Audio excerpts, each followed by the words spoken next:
Ireland's European Commissioner has urged Theresa May to change her Brexit plans dramatically, to prevent a mounting crisis over the Irish border from derailing her hopes of an EU trade deal. The threat of a hard Irish border has emerged as the major obstacle to the Prime Minister's aim of securing the green light for Brexit trade talks at a crucial summit only weeks away. She has effectively been handed just days to give stronger guarantees over the issue. Phil Hogan, the EU's Agriculture Commissioner, told The Observer that it was a very simple fact that remaining inside the single market and customs union, or allowing Northern Ireland to do so, would end the standoff. Hogan warned there was blind faith from some UK ministers that Britain would secure a comprehensive Brexit-free trade deal. He warned that Ireland would continue to play tough to the end over its threat to veto trade talks until it had guarantees over the border. If the UK or Northern Ireland remained in the EU customs union, or better still the single market, there would be no border issue, he said. That's a very simple fact. I continue to be amazed at the blind faith that some in London place in theoretical future free trade agreements.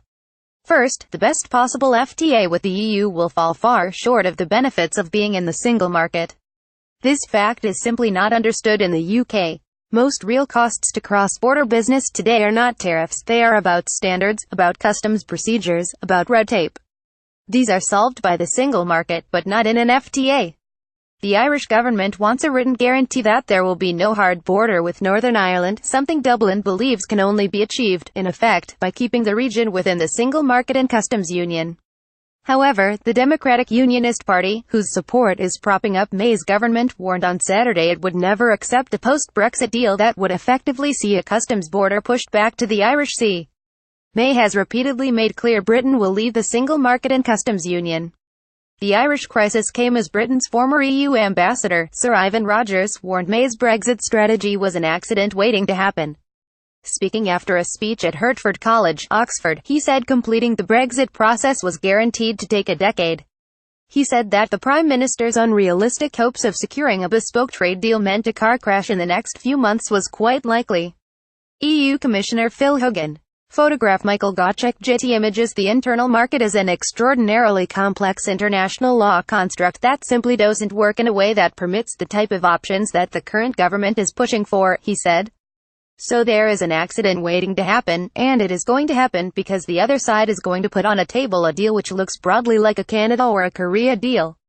The only safe way to leave without enormous turbulence and trouble over a lengthy transitional period is to have a reasonable slope, take your time and try and go for as smooth a glide path as possible from here to the mid-2020s.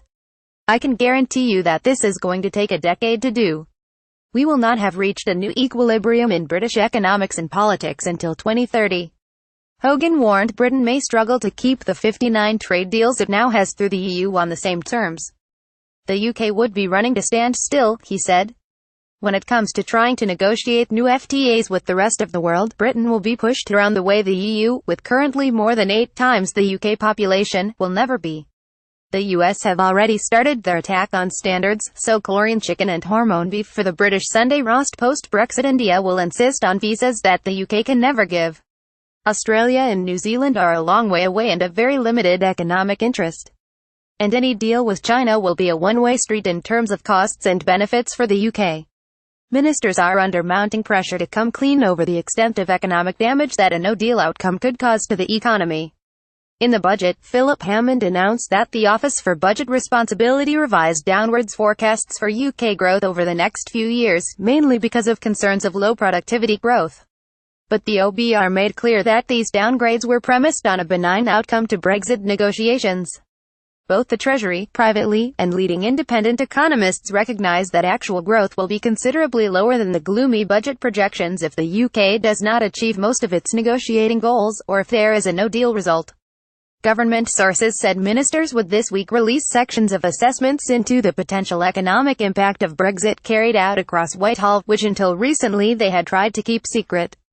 Many MPs believe the published sections will be heavily redacted and will not make clear the extent of potential economic damage.